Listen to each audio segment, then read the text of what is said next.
Hello बच्चा लोग, welcome to my YouTube channel it's business. I hope you all are doing good और अच्छे से पढ़ाई भी कर रहे होंगे, है ना।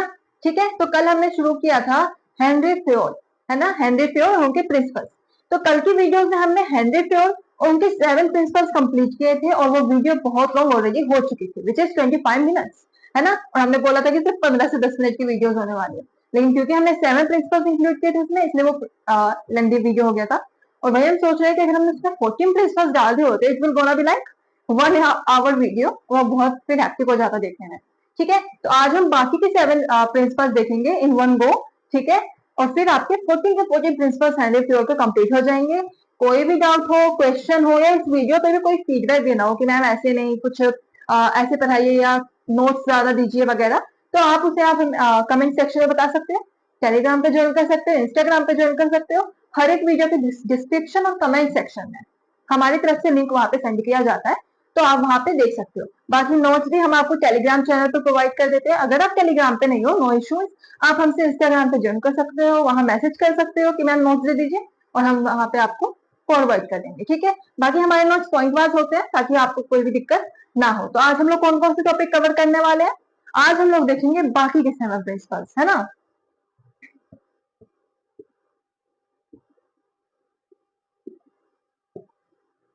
7 प्रिंसिपल्स ऑफ हेनरी फ्योर्ड। होते इनके प्रिंसिपल्स 14 है, लेकिन हमने 7 प्रिंसिपल्स पिछले वाले में कंप्लीट किए और अभी हम इनके 7 प्रिंसिपल्स कंप्लीट करेंगे जो हमने पिछली वीडियोस में नहीं किया है। ठीक है, सो हम इतना समझ के चल रहे हैं कि आपने पहली वीडियोस देखी होगी, तभी इस पे आना, क्योंकि जब पता ही नहीं होगा कि हेनरी फ्योर्ड कौन है और स्टार्टिंग के 7 प्रिंसिपल्स कौन है, तो फिर समझ में आएगा ही नहीं, है ना। एकदम कंसिस्टेंसी के साथ चलना है, एकदम सीरियल वाइज पढ़ना है। फिर बाद में हम प्लेलिस्ट तो बना ही देंगे, वो तो अलग चीज हो जाती है। तो पहला है हमारा सेंट्रलाइजेशन एंड डिसेंट्रलाइजेशन। अच्छा, ये ना बहुत इजी है, बहुत। कभी ये समझ के चलना ही नहीं है कि बहुत ज्यादा हार्ड टॉपिक है, क्योंकि फिर वो हो जाएगा कि यार बहुत ज्यादा हार्ड है, समझ में नहीं आएगा। हमेशा यही समझना है कि यार ये टॉपिक जो है ना बहुत इजी है और हम वन गो में एकदम अच्छे से समझ लेंगे। समझना है, रट्टा नहीं मारना है। ठीक है, तो समझते हैं इसको, सेंट्रलाइजेशन एंड डिसेंट्रलाइजेशन। ठीक है, तो सेंट्रलाइजेशन मीन्स, सेंटर मीन्स क्या होता है? बीच में, है ना। सिर्फ एक एक के बीच में हर एक काम रिपीट होना। ठीक है, मीन्स एक ही पर्सन है, वही आपको बता रहा है सारे काम, उसी के इर्द गिर्द हम लोग सारे काम कर रहे हैं। ठीक है, मान लो ये हमारा बॉस है और इसी के चारों तरफ सारा काम हमारा अटका हुआ है। ये बोलेंगे तो हमें काम करना है, ये बोलेंगे तो नहीं करना है। सारा का सारा प्लान हमारे बॉस ही बताएंगे, बॉस नहीं बताएंगे तो हम काम नहीं कर पाएंगे। सारा का सारा पावर किसके पास है? इस बॉस के पास है। ठीक है, सारा पावर इस बॉस के पास है। ठीक है, नाउ डिसेंट्रलाइजेशन क्या होता है? डिसेंट्रलाइजेशन बच्चा डायरेक्ट सेंट्रलाइजेशन का उल्टा। ठीक है, तो यानी कि सारा पावर यहाँ पे बॉस के पास था। तो अगर मेरे पास कोई इनिशिएटिव आया है कि यार मेरे पास ये आइडिया है जिससे ऑर्गेनाइजेशन बहुत अच्छा कर सकती है, लेकिन क्योंकि पावर इनके पास है, डिसीजन ये लेते हैं और इन्होंने कभी हमें मौका दिया ही नहीं सेंट्रलाइजेशन में कि हम वो काम इन्हें बता पाए, अपने आइडियाज इन्हें बता पाए। ठीक है, तो यानी कि यहाँ पे कहीं भी हमें अपना ग्रोथ नहीं दिख रहा है। ठीक है, नाउ डिसेंट्रलाइजेशन में क्या होता है? बॉस तो है ही, ठीक है, लेकिन पावर, छोटे छोटे पावर्स, लोगों की बात सुनना, सब कुछ डिसेंट्रलाइजेशन के अंदर होता है। ठीक है, यानी कि यहाँ पे हमें सब कुछ बताया जा रहा है कि हम बॉस तो हैं, लेकिन अगर आपके पास कुछ इंसेंटिव आ रहा है तो हमसे शेयर कीजिए।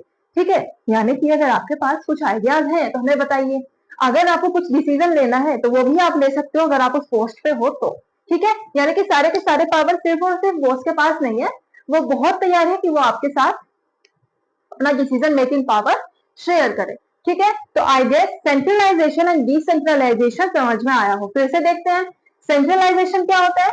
हमने क्या किया, हमारे पास एक पर्सन है, उसी के इर्द गिर्द सारा काम हमारा है, यानी कि वो बोलेंगे कि आज हमें ये काम करना है तो हम आज वो काम करेंगे। सारा का सारा डिसीजन मेकिंग पावर उनके पास है। ठीक है, सब कुछ हमें करने के लिए वो बॉस ही बताएंगे। ठीक है, डिसेंट्रलाइजेशन में क्या होता है कि हमें थोड़ी सी छूट दी जाती है। छूट इन द सेंस कि हमें बताया जाता है कि हाँ हम तो बॉस हैं, लेकिन अगर आप उस पोस्ट पे हो तो आपके पास भी कुछ डिसीजन मेकिंग पावर्स हैं, आप भी कुछ हमें सजेस्ट कर सकते हो अगर आपको लग रहा है कि इस ऑर्गेनाइजेशन के लिए वो अच्छा है। ठीक है, तो सेंट्रलाइजेशन में पावर सिर्फ एक के पास है, सेंटर में पावर है। डिसेंट्रलाइजेशन में पावर स्कैटर्ड हुआ है। ठीक है, पावर डिवाइड हुआ है लोगों के बीच, एम्प्लॉयज के बीच। ठीक है, समझ में आया। Now we come to the second point which is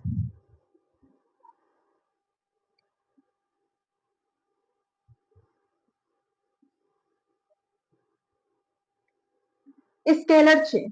ठीक है, इसका नाम क्या है सेकंड वाले का, स्केलर चेन। अभी हम लोग फर्स्ट चैप्टर से आ रहे हैं, वहां हमने लेवल्स पर है। ठीक है, तो जब हमने लेवल्स पढ़ा तो वहां पे पता है कि कौन कौन से लेवल्स होते हैं मैनेजमेंट में। कौन कौन से लेवल्स होते हैं मैनेजमेंट में? 3 लेवल्स होते हैं। कौन कौन से? टॉप लेवल, मिडिल लेवल है, सुपरवाइजरी लेवल, यही तो लेवल्स होते हैं ना। ठीक है, फर्स्ट चैप्टर अगर नहीं पढ़ के आए तो पहले वो भी जाके देखते आओ, क्योंकि बच्चा हर एक चैप्टर ना खुद से लिंक है, एक दूसरे से लिंक है। जब मैनेजमेंट पढ़ेंगे तभी प्रिंसिपल्स ऑफ मैनेजमेंट पढ़ पाएंगे, फिर बिजनेस इन्वायरमेंट पढ़ पाएंगे, फिर उसी में हम लोग प्लानिंग, ऑर्गेनाइजिंग, स्टाफिंग ये सब पढ़ पाएंगे, है ना। तो हर एक वीडियो को, हर एक चैप्टर को अच्छे से समझ के आना है, समझ के आना है, रट्टा नहीं मारना है। समझोगे तो लॉन्ग लास्टिंग चलेगा, लेकिन अगर रट्टा मार के आए हो बेटा तो फिर वो एक दिन में खत्म हो जाएगा। ठीक है, तो स्केलर चेन की बात हो रही है। अच्छा, चेन का मतलब पता है?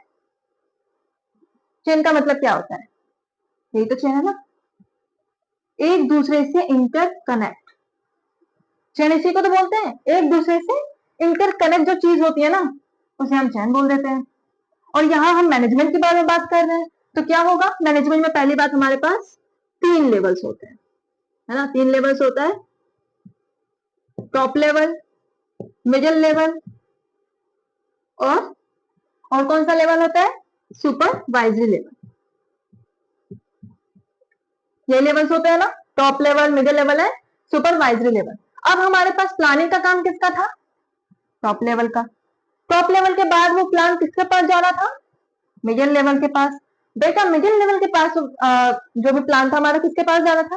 तो मैम उसके बाद ये सुपरवाइजरी लेवल पे जा रहा था, है ना। यही तो था हमारे लेवल, यही तो इनके काम थे, यही था ना। अब देखो, अब अगर हमारा यहाँ पे एक गुल्लू नाम का लड़का है, ठीक है, इस गुल्लू को क्या करना है? इसके पास अब कोई इशू आ गया है, ठीक है। अब इसको क्या करना है? इसे टीचर्स के पास पहुंचाना है, सॉरी इसे बॉस के पास पहुंचाना है। ठीक है, ये टीचर के पास पहुंचाना है, कुछ भी लो, ये क्लास का मॉनिटर है और इसे अब टीचर के पास पहुंचाना है कि मैम अब ये इशू हो गया है, बच्चे बहुत शोर मचा रहे हैं। ठीक है, तो अब ये क्या करेगा? पहले अपनी क्लास टीचर को बताएगा। क्लास टीचर बोलेंगी भाई अब तो आउट ऑफ कंट्रोल हो रहा है ना। अब आउट ऑफ कंट्रोल हो रहा है इसे तो कोऑर्डिनेटर को बताओ। ठीक है, अब हम कोऑर्डिनेटर को बताएंगे। कोऑर्डिनेटर ने कहा बेटा इस बारी प्रिंसिपल मैम को बता के आओ, ठीक है, क्योंकि इस बार हम नहीं जाएंगे। तो लो, गुल्लू प्रिंसिपल मैम के पास पहुंच गया। हो गया। ये क्या था? ये क्या था? एक सीरीज। इसके पास कोई इशू था क्लास मॉनिटर के पास, ठीक है, इसके पास कोई इशू आया, इसको ये इशू प्रिंसिपल मैम तक पहुंचाना था। इसने क्या किया कि ये पहले क्लास टीचर के पास गया, क्लास टीचर के बाद ये कोऑर्डिनेटर सर के पास, मैम के पास गया, देन ये प्रिंसिपल मैम के पास गया। ये क्या कर रहा है? चेन फॉलो कर रहा है, चेन फॉलो कर रहा है ना। यही तो चेन होता है। Now come in the organisation form, कि अब हम ऑर्गेनाइजेशन के फॉर्म में देखें। अगर हम ऑर्गेनाइजेशन के फॉर्म में देखें, सपोज कोई सुपरवाइजरी लेवल का बंदा है, लेबर है, ठीक है, कोई लेबर है, इन्होंने क्या कर दी? स्ट्राइक। ठीक है, इनमें से अब इनका जो लीडर होगा वो ये नोटिस किसको देगा? सुपरवाइजरी लेवल को देगा। सुपरवाइजरी लेवल को ये बात मिडिल लेवल को बतानी होगी, तभी ये बात किस तक जाएगी? टॉप लेवल तक। तो अब ये मिडिल लेवल को बताएगा, middle level then top level को बताएगा, और तब जाके इस प्रॉब्लम का सॉल्यूशन निकलेगा, है ना। वही इसमें एक पॉइंट आता है बच्चा, गैंग प्लान। गैंग प्लान इसका मतलब, सपोज कोई मशीन यूज कर रहा था और गलती से ही उसका वहां पे छोटा सा एक्सीडेंट हो जाता है, ठीक है। अब ये बात हम इतनी देर नहीं, टाइम नहीं ले सकते ना कि पहले सुपरवाइजर को बताएं, फिर मिडिल लेवल को बताएं, फिर टॉप लेवल को बताएं। इतने में तो उस पर्सन की जान चली जाएगी, है ना। और ये नोटिस बहुत ज्यादा इंपॉर्टेंट है, बहुत अर्जेंट है। तो इसमें क्या करेगा? ये लेबर डायरेक्ट टॉप लेवल से बात करेगा, ठीक है। और यही जो हम लोग चेन तोड़ के डायरेक्ट किसी लेवल पे बात करते हैं, इसको हम क्या बोलते हैं? Gang plank.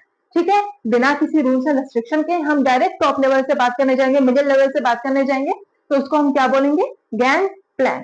ठीक है, समझ में आ गया स्केलर चेन?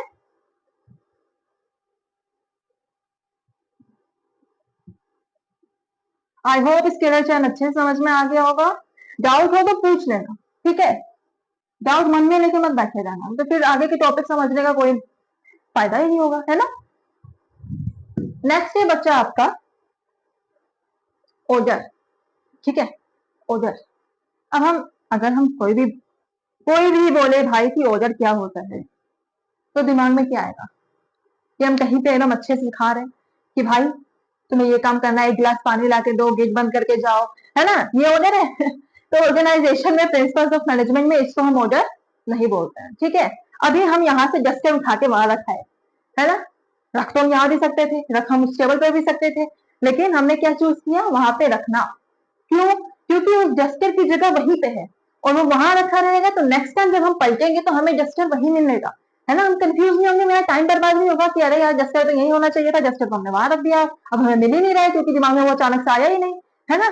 तो ये क्या था, ऑर्डर था, जिस चीज को हमने जहां से उठाया हमने वहीं पे जाकर उसे रख दिया, उसको हम बोलते हैं ऑर्डर। अब ऑर्गेनाइजेशन में क्या होता है, ऐसा तो है नहीं ना कि सिर्फ हम ही लेबर काम कर रहे हैं, हम ही लेबर है, हमें जहां सामान रखना होगा हम रखेंगे, हम दूसरे दिन आएंगे, हमें पता है कि हमने वो सामान कहाँ रखा है, जाके उठा लेंगे। ऑर्गेनाइजेशन में कभी भी एक लेबर नहीं होता है, ठीक है, बहुत सारे लेबर्स होते हैं, बहुत सारे एम्प्लॉयज होते हैं, अभी बताया बहुत सारे लेवल्स होते हैं, है ना। तो उसमें क्या है कि अगर हमने सामान स्टॉक रूम से उठाया है तो हम उसे प्रोडक्शन वाले रूम में जाकर नहीं रख के आएंगे, है ना, हम उसे दोबारा स्टॉक रूम में रखेंगे। हमने अगर कोई मशीन ठीक करने की सामान उठाई तो हम उसे दोबारा से उसी जगह पे रखेंगे, हम उसे मशीन के ऊपर रख के नहीं आ जाएंगे कि नेक्स्ट टाइम अगर जरूरत पड़ रही है तो वो बंदा अच्छे से खोजने में लगा है और उसका टाइम भी उसमें बर्बाद हो गया, उस दिन उसकी कोई भी इफिशियंसी ऑर्गेनाइजेशन को नहीं मिली। तो ऑर्डर का मतलब क्या होता है, put the thing at its place, जहां से सामान उठाए हो वहीं पे जाके रख दो। ठीक है, घर में भी तो इसलिए जांच सुनते होगे ना, सामान उठाते कहीं और से होगे, रख कहीं और देते होगे, तो उसके लिए जांच पड़ती होगी। तो सेम एज ऑर्गेनाइजेशन में भी सामान अगर कहीं से उठाया है तो वहीं पे रखो, ताकि दूसरी बार टाइम बर्बाद ना हो किसी का। ठीक है, और ये समझ में आ गया। नेक्स्ट है हमारा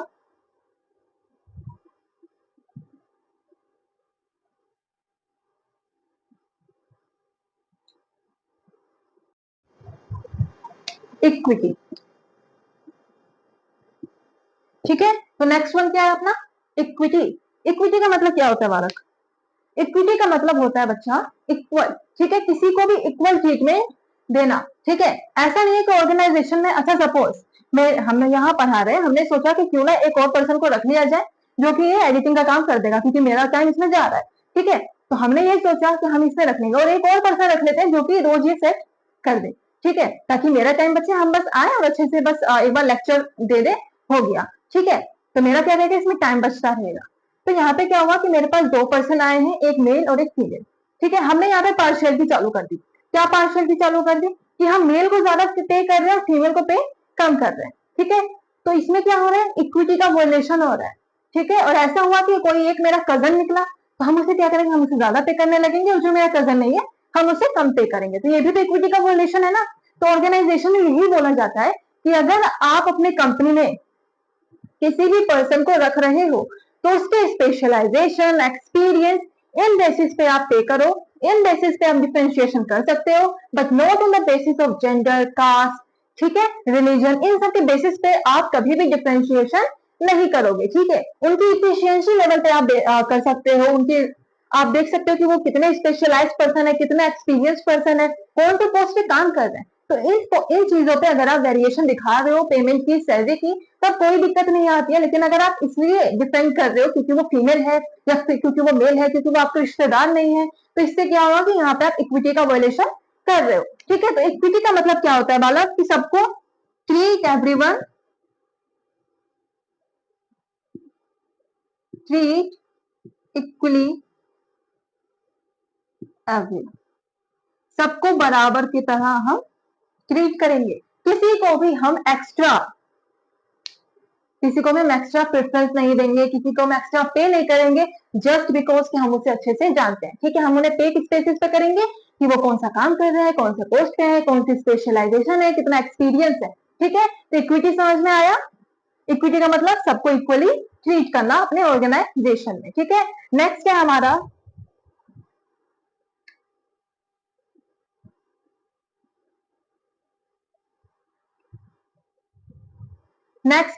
stability of persona.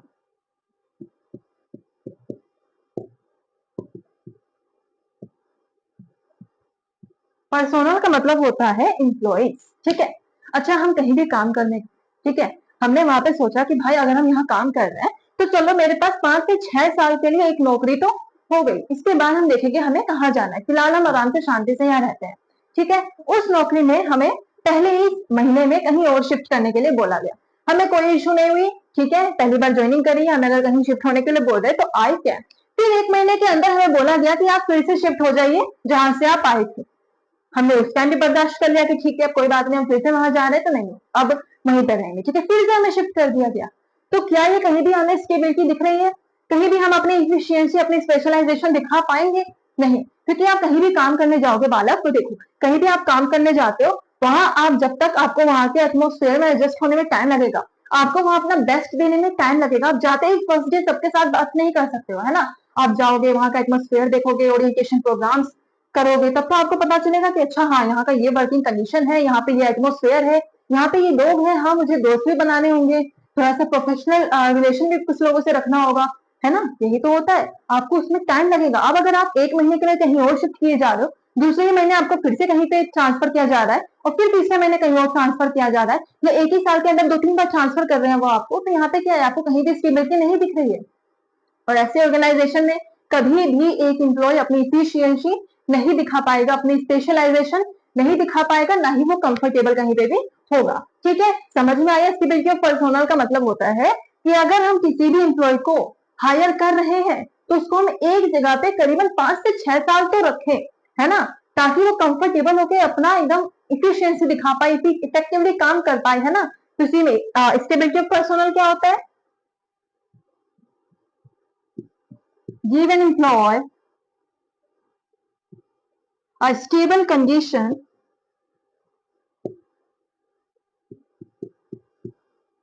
to do the job। ठीक है, यानी कि हम उसे स्टेबल फील कराएं कि हाँ अगर आप यहाँ पे हो और आप यहाँ काम करने आए हो तो आप 5 से 6 साल के लिए इस जगह पे रह के आराम से काम कर सकते हो। आप यहाँ दोस्त बनाओ, आप यहाँ पे प्रोफेशनल रिलेशंस बनाओ, आप यहाँ पे आराम से कंडीशन समझ के, एटमोस्फेयर समझ के काम करना शुरू करो और अपना बेस्ट इस कंपनी को दो। ठीक है, वही अगर हमसे बार बार ट्रांसफर करें तो वो बंदा काम नहीं कर पाएगा, या फीमेल जो भी हमारी एम्प्लॉय रहेंगी वो काम नहीं कर पाएंगे। ठीक है, आई होप आपको स्टेबिलिटी ऑफ पर्सनल समझ में आया हो। Now come to the next point which is initiative. अभी हमने आपको सेंट्रलाइजेशन और डिसेंट्रलाइजेशन जब पढ़ा रहे थे तो उसमें हमने आपको बोला था बार बार कि इनिशिएटिव इनिशिएटिव, है ना। तो उस इनिशिएटिव का मतलब क्या होता है? लो, अब उस पर भी एक प्रिंसिपल है ना। इनिशिएटिव, हम आपको बोल रहे हैं कि बेटा कोई भी डाउट हो, कोई भी फीडबैक हो, come to my comment section और वहां अपना फीडबैक देके जाओ। कोई भी डाउट हो टेलीग्राम पे, इंस्टाग्राम पे, वहां पे आप हमें फीडबैक देके जाओ। ठीक है, और वो आपका क्या रहेगा? मेरे लिए इनिशिएटिव रहेगा, यानी कि आपने मेरे ऑर्गेनाइजेशन के लिए, मेरे यूट्यूब चैनल के लिए कुछ सोचा, है ना, तभी तो आप हमें फीडबैक दे रहे हो। तो जब आपने हमें फीडबैक दिया, या कुछ बच्चे आएंगे कुछ न्यू आइडियाज के साथ कि मैम ऐसे नहीं, कुछ अलग कीजिए, ठीक है, कुछ क्रिएटिवनेस के साथ और पढ़ाइए, तो फिर वो सारी चीजें क्या होंगी? मेरे ऑर्गेनाइजेशन के लिए इनिशिएटिव होगी। अब हम दूसरे दिन आए, हमने वो चीज अपने वीडियो में अप्लाई कर रखी है, ठीक है, तो यहाँ पे क्या हुआ? आपका एक मोटिवेशन बूस्ट हुआ कि हाँ हमने जो उस दिन लिखा था मैम के कमेंट सेक्शन में या मैम के टेलीग्राम चैनल पे, तो मैम ने उस चीज को एक्सेप्ट किया और मैम उस चीज को फॉलो भी कर रही है। तो कहीं ना कहीं आपके अंदर मोटिवेशन आएगा कि हाँ हम एक अच्छा आइडिया दे सकते हैं, है ना। हमारे फीडबैक की यहाँ पे वैल्यू है, हमारे आइडियाज की यहाँ पे वैल्यू है। वही यहाँ पे भी ऑर्गेनाइजेशन में भी वही बात बोली जा रही है। ठीक है, इनिशिएटिव, अगर हम किसी भी ऑर्गेनाइजेशन में काम कर रहे हैं, ठीक है, फॉर एन एग्जाम्पल हम किसी ऑर्गेनाइजेशन में काम कर रहे थे, ठीक है, हमें वहां आइडिया आया कि क्यों ना इस ऑर्गेनाइजेशन को सोशल मीडिया के साथ कनेक्ट किया जाए। ठीक है, हमने वहां पे आइडिया दिया, इनिशिएटिव दिया, ठीक है, वो मेरा इनिशिएटिव था उस ऑर्गेनाइजेशन के लिए। उस ऑर्गेनाइजेशन के डायरेक्टर और ओनर ने उस चीज को एक्सेप्ट किया, तो कहीं ना कहीं मेरे अंदर कॉन्फिडेंस आया, कि हाँ अगर हम ये आइडियाज इस कंपनी को देंगे, इस ऑर्गेनाइजेशन को और आइडियाज देंगे तो कहीं ना कहीं यहाँ पे मेरी बात मानी जाएगी और हमें भी कॉन्फिडेंस आएगा कि हाँ हम एक अच्छा इनिशिएटिव दे पा रहे हैं। ठीक है, तो ऑर्गेनाइजेशंस को हमेशा अपने एम्प्लॉयज को एक इनिशिएटिव देना चाहिए। ठीक है, इनिशिएटिव बिल्कुल देना चाहिए, उनके आइडियाज को लेना चाहिए, उनके डिसीजन मेकिंग प्रोसेस को लेना चाहिए, पावर देनी चाहिए उन्हें, उनके आइडियाज को लेकर एक्सेप्ट करना चाहिए या उनसे सीखना चाहिए कुछ। ठीक है, ये नहीं समझना है कि यार हम तो ऑर्गेनाइजेशन है, मेरी ऑर्गेनाइजेशन है, हम उनकी बात क्यों माने। तो ऑर्गेनाइजेशन को हमेशा organisation must follow and accept the ideas of employees which is beneficial for organization। अब ये नहीं कोई आ रहा है कि सर हफ्ते में 3 दिन छुट्टी दिया कीजिए, हमें 3 दिन छुट्टी चाहिए तो अगर हम उसको इनिशिएटिव समझ के अप्लाई कर दे तो मेरा ऑर्गेनाइजेशन गया। हफ्ते में 2 दिन छुट्टी भी नहीं देंगे, 2 दिन छुट्टी दे रहे उसको 3 दिन छुट्टी चाहिए, है ना, वो भी सिर्फ अपने लिए नहीं सबको चाहिए, सबके लिए चाहिए, यानी कि वो ऑर्गेनाइजेशन को बंद करने के प्लान में आया, उसका इनिशिएटिव एकदम खराब है, तो यानी कि हम ये इनिशिएटिव नहीं लेंगे। वही अगर कोई आया है कि हाँ सर अगर हम 6 घंटे ही काम करें लेकिन उसमें ये टाइम शेड्यूल के साथ काम करें, अगर सर हम 10 घंटे ही काम करें लेकिन हम इतने शेड्यूल के साथ काम करें, सर हम बोनस दे लोगों को, इनिशिएटिव दे लोगों को, इंसेंटिव दे, तो कहीं ना कहीं अच्छे आइडिया आ गया, हम इन्हें एक्सेप्ट कर सकते हैं, बस छुट्टी वाला नहीं एक्सेप्ट कर सकते, है ना, क्योंकि वो 3 दिन की छुट्टी मांग रहा है, वो हम बिल्कुल नहीं देंगे। ठीक है, समझ में आया। Initiative means organisation must follow and accept the ideas of employees which is beneficial for organisation. ठीक है, नेक्स्ट है आपका और लास्ट भी। ठीक है,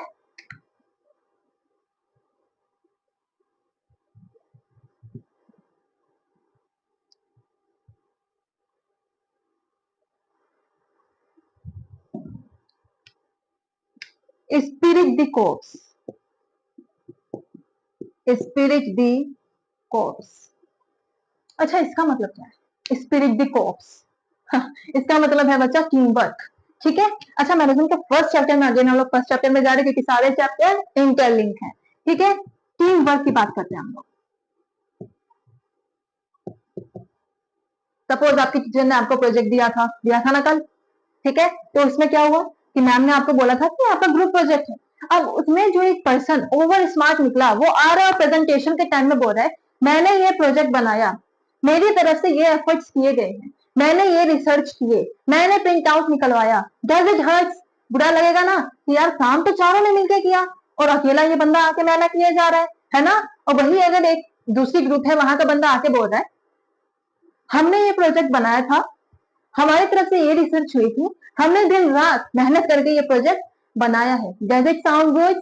है ना, ये अच्छा लग रहा है ना सुनने में कि हाँ ग्रुप प्रोजेक्ट है, सबने साथ मिलकर काम किया। उधर मैं वाला सिर्फ और सिर्फ खुद के बारे में सोच रहा था।